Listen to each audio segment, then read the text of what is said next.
deklarasi penolakan terhadap budaya pelanggaran hak asasi manusia di Indonesia demi keutuhan bangsa.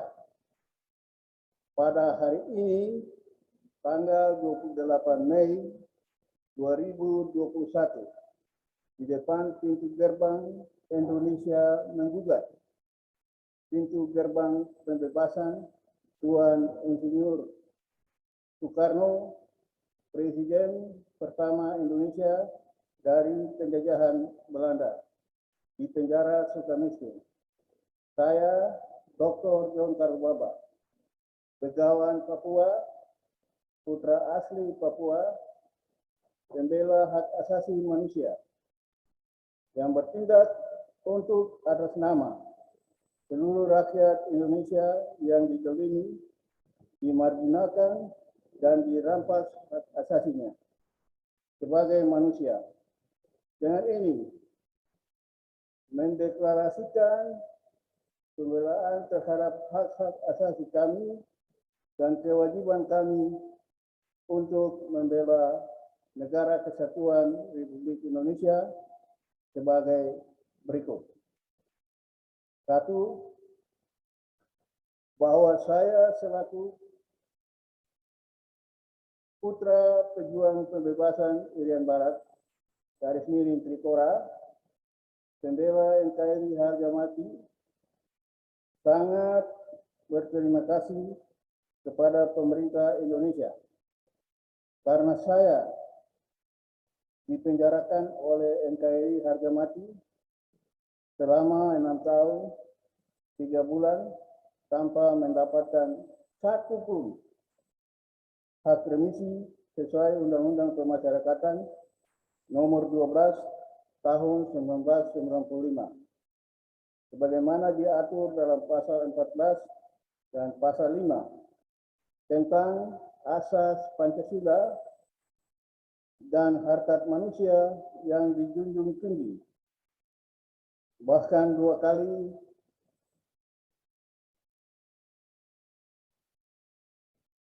saya mengajukan permohonan gerasi kepada Presiden Republik Indonesia, tetapi permohonan gerasi ke-1 ditolak dan permohonan gerasi kedua tidak dijawab.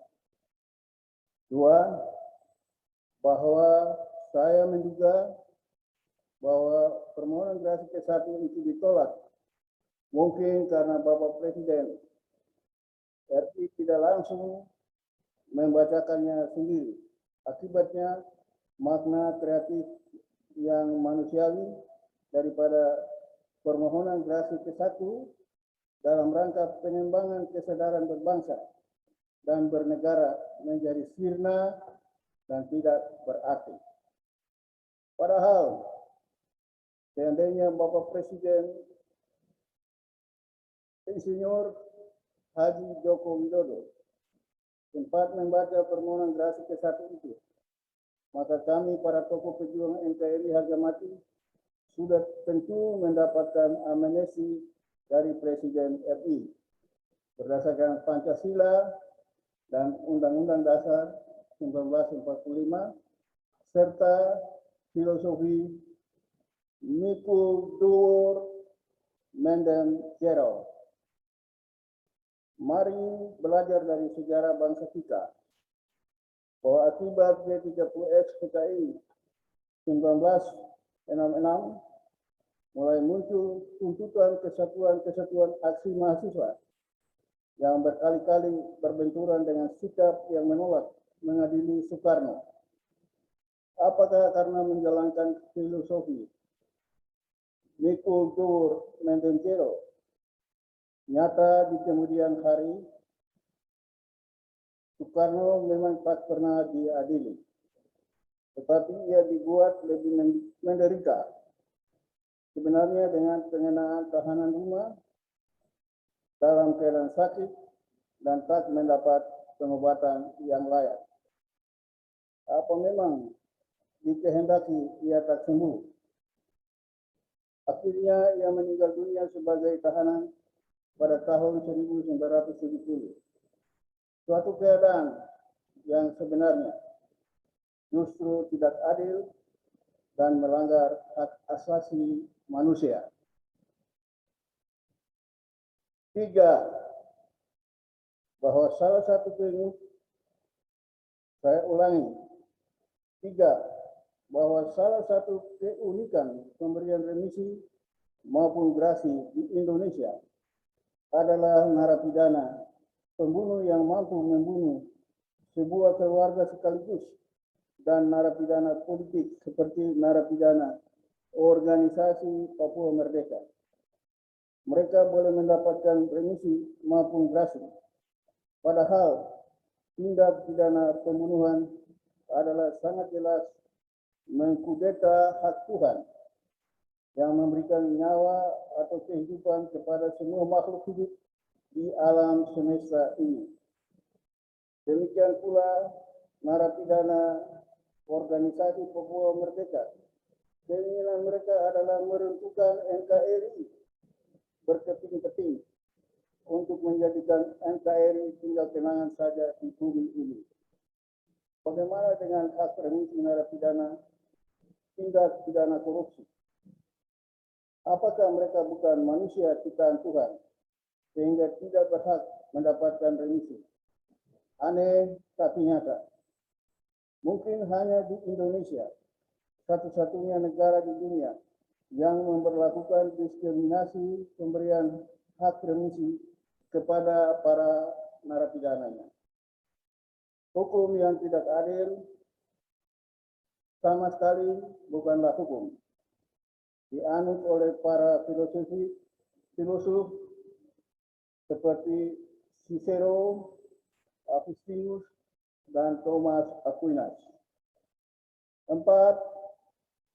Bahwa Peraturan Pemerintah Republik Indonesia Nomor 99 Tahun 2012 tentang perubahan kedua atas Peraturan Pemerintah Nomor 32 Tahun 1999 tentang syarat dan tata cara pelaksanaan hak warga binaan pemasyarakatan dan tidak disahkannya rancangan undang-undang pemasyarakatan sebagai undang-undang pemasyarakatan yang baru, serta perlakuan diskriminasi pemberian remisi terhadap para narapidana adalah bertentangan dengan hak asasi manusia yang secara global dianut oleh bangsa-bangsa beradab anggota Perserikatan Bangsa-Bangsa.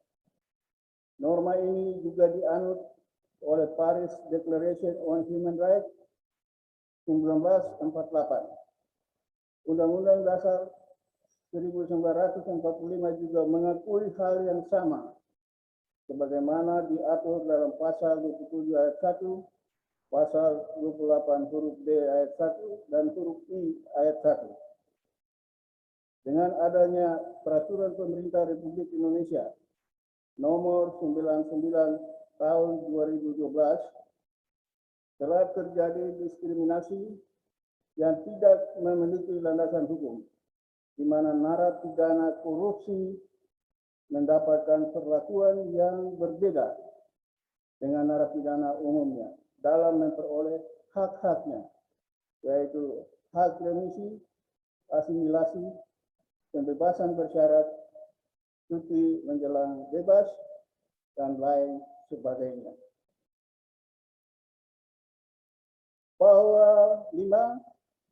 Bahwa bangsa Indonesia adalah bangsa Bhinneka Tunggal Ika yang superior di dunia ini dalam membela menjunjung tinggi hak asasi manusia yang universal berdasarkan Pancasila dan Undang-Undang Dasar 1945. Oleh karena itu, kami menyerukan kepada Dewan Perwakilan Rakyat Republik Indonesia dan Komisi Hak Asasi Manusia PBB agar mendesak pemerintah Indonesia untuk segera mencabut Peraturan Pemerintah Republik Indonesia Nomor 99 Tahun 2012 karena bertentangan dengan criminal justice system di dunia serta bertentangan dengan hak asasi manusia narapidana untuk mendapatkan remisi yang secara global. Norma ini dianut oleh the Universal Declaration of Human Rights, Artikel 7, Equality Before the Law. Demikian juga kami mendesak Komisi Hak Asasi Manusia PBB untuk memberikan sanksi yang tegas kepada negara-negara yang melakukan pelanggaran berat terhadap hak asasi manusia di seluruh dunia. 6. Bahwa sesungguhnya eksploitasi kekayaan sumber daya alam di tanah Papua secara besar-besaran oleh negara-negara asing telah menyengsarakan rakyatnya hidup di atas kekayaan alamnya itu. Kejahatan itu harus segera dihapuskan, karena itu adalah suatu bentuk neokolonialisme yang tidak sesuai dengan peri kemanusiaan dan peri keadilan yang dianut oleh Bung Karno, the founding father of the nation, Abraham Lincoln, Mahatma Gandhi, Nelson Mandela, dan Mother Teresa, serta bangsa-bangsa beradab anggota Perserikatan Bangsa-Bangsa.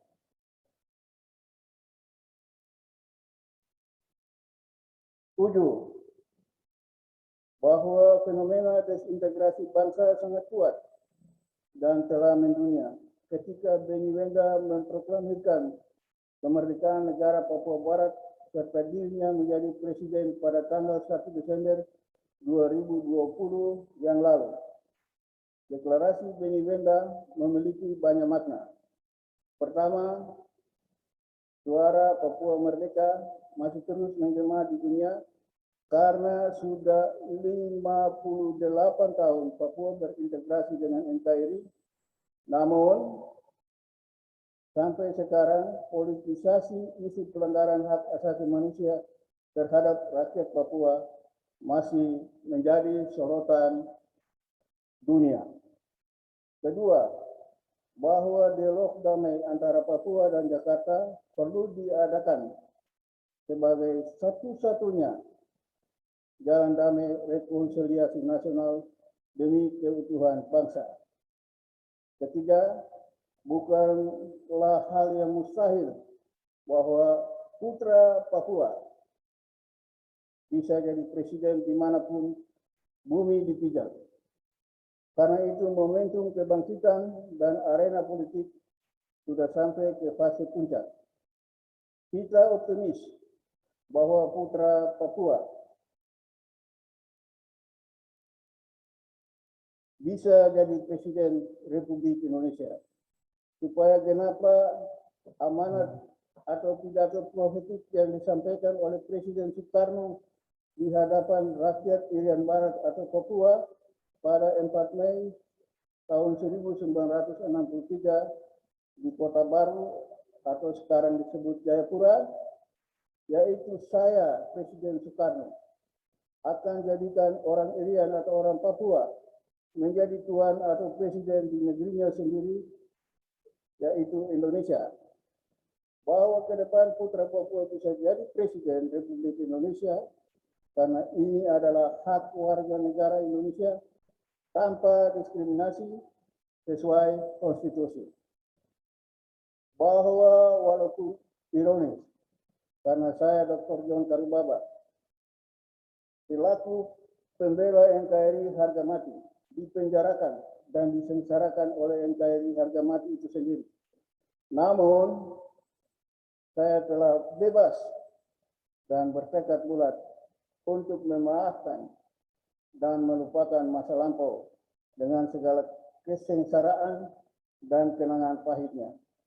Dan dengan jiwa kesatria, saya berdoa bagi mereka yang mendolimi kami sesama warga binaan di penjara seluruh Indonesia, agar kiranya Tuhan berkenan mengampuni mereka, karena mereka tidak tahu bahwa apa yang mereka lakukan terhadap kami itu sangat berbahaya bagi keutuhan bangsa dan juga sangat tidak disukai oleh Tuhan. 9.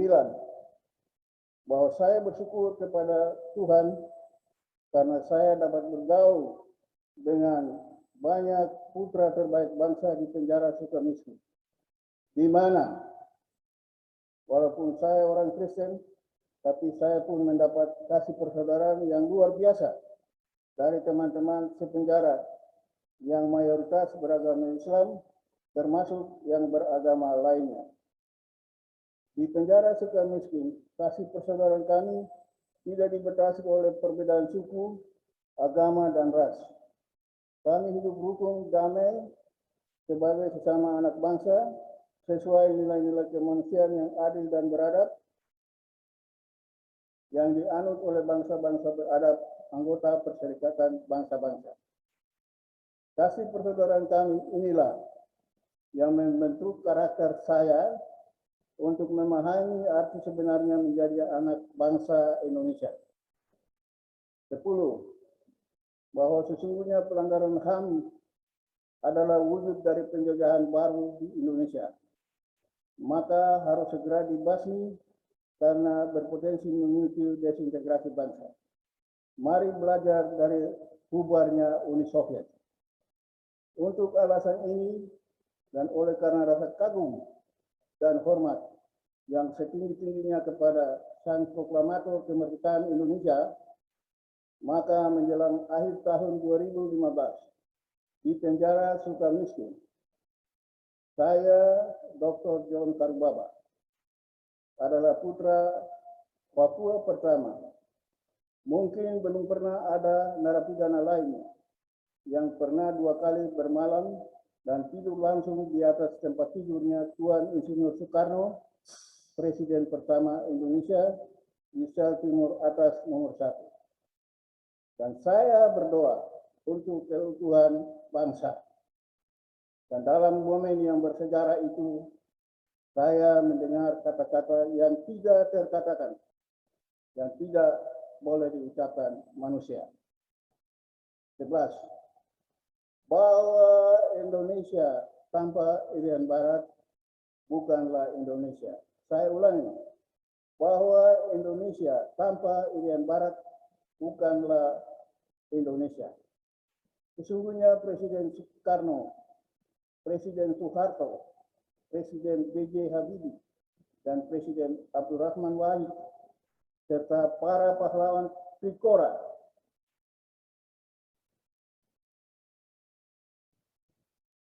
Saya ulangi,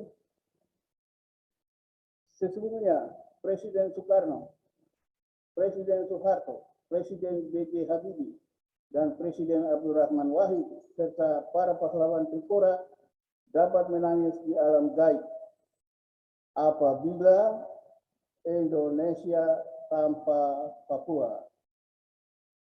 Untuk alasan ini dan demi bela negara serta melindungi seluruh rakyat Indonesia dan seluruh tumpah darah Indonesia sesuai dengan tujuan dari negara Indonesia sebagaimana termaktub dalam pembukaan Undang-Undang Dasar 45 alinea keempat, maka dengan ini saya Dr. John Karubaba sebagai putra Papua yang pertama di antara putra-putra Papua dengan segala kerendahan hati menyatakan bahwa saya siap mencalonkan diri sebagai Presiden Republik Indonesia pada pemilihan umum Presiden tahun 2024 untuk menghormati pidato profetik Presiden Soekarno di hadapan rakyat Irian Barat atau Papua pada tanggal 4 Mei 1963 di Kota Baru atau Jayapura demi keutuhan negara kesatuan Republik Indonesia. Bahwa ketahanan nasional yang kita butuhkan untuk mengawal kedaulatan negara di era globalisasi ini adalah menjaga keutuhan bangsa, bukan ketidakpercayaan dan perpecahan, melainkan kesediaan untuk saling menerima sebagai sesama anak bangsa tanpa diskriminasi berbasis suku, agama, dan ras. Oleh karena itu, jangan kita menjadi skeptis untuk menerima pencalonan putra bangsa dari Papua, siapapun dia, untuk menjadi Presiden Republik Indonesia karena tidak ada yang mustahil. Mari kita belajar dari pengalaman demokrasi Amerika Serikat. Ternyata tak ada yang mustahil bagi Tuhan. Bahwa atas kehendak Allah, Barack Obama, pria pertama dari keturunan Afrika Amerika, menjadi Presiden Amerika Serikat ke-44. Demikian juga Kamala Harris, wanita kulit hitam pertama di Afrika Selatan, menjadi Wakil Presiden AS ke-49. 13. Bahwa dari lubuk hati yang terdalam, kami menyampaikan deklarasi ini dengan ucapan terima kasih yang tak terukur, khususnya kepada Bapak Presiden Insinyur Haji Joko Widodo atas dedikasinya, kesabaran dan ketekunannya, serta kecintaannya terhadap masyarakat Papua dengan mendorong kebijakan percepatan pembangunan kesejahteraan di Provinsi Papua dan Provinsi Papua Barat melalui Impres nomor 9 tahun 2020. Sehingga kini kemajuan dan perubahan sedang terjadi dan dirasakan manfaat kesejahteraannya oleh masyarakat Papua. Untuk itu, semoga dengan izin Tuhan, saya ingin melanjutkan kepemimpinan Presiden Insinyur Haji Joko Widodo di masa depan. Oh, sungguh kasihan narapidana Republik Indonesia yang didolimi, dimarginalkan, dan dirampas hak asasinya sebagai manusia serta dipermalukan di depan umum. Seolah-olah mereka yang tidak terpidana adalah manusia super kudus tanpa dosa. Tapi janganlah engkau kecewa, putus asa dan gelisah, karena Allah Maha Pengasih adalah penolong hidupmu. Percayalah, semua doamu dan sedekahmu telah naik ke hadirat Allah, dan Allah mengingat engkau sebagai milik kesayangannya, bahwa hanya oleh doamu, demi cintamu untuk Indonesia, Allah yang Maha Adil akan membebaskan bangsa kita dari belenggu penjajahan COVID-19 untuk selama-lamanya. Oleh karena narapidana Republik Indonesia, kami rakyat Indonesia tak dapat berdiam diri dan akan terus berjuang sampai Tuhan sendiri memulihkan harga dirimu dan jati dirimu, serta menjadikan hukum itu menang tanpa bias politik. Kami pun bertanya, akankah anak cucu kami yang didolimi dan hak asasinya dirampas terus menangis dan menangis? Apakah Indonesia harus terus menangis karena pelanggaran hak asasi manusia? Akankah kita biarkan roh demokrasi Pancasila mati oleh peletus pelanggaran hak asasi manusia yang mencederai nilai-nilai kemanusiaan yang universal serta nilai-nilai kedamaian, keadilan, konstelasi, dan kesetaraan? Sebuah rumah yang terbagi dua tidak akan nyaman. Aku percaya pemerintahan ini bisa bertahan, tidak bisa bertahan. Saya ulangi, sebuah rumah yang terbagi dua tidak akan nyaman. Aku percaya pemerintahan ini tidak bisa bertahan dengan setengah mendukung perbudakan dan setengah mendukung kebebasan. Itu adalah kata-kata luar biasa dari Presiden Abraham Lincoln, Presiden AS yang ke-16. Dia ingin supaya seluruh Amerika Serikat itu bersatu. Kata-kata ini juga menjadi dorongan untuk bangsa Indonesia, NKRI harga mati. Semoga budaya pelanggaran hak asasi manusia tidak terjadi lagi dalam kehidupan berbangsa dan bernegara di masa depan, karena akan memicu desintegrasi bangsa. Doa kami semoga Tuhan sendirilah yang menghapuskan semua air mata anak cucu kami. Sungguh alangkah baiknya dan indahnya jika saudara-saudara yang sebangsa hidup rukun dan damai. seperti busur pelangi yang melingkupi seluruh rakyat Indonesia dan seluruh tumpah darah Indonesia.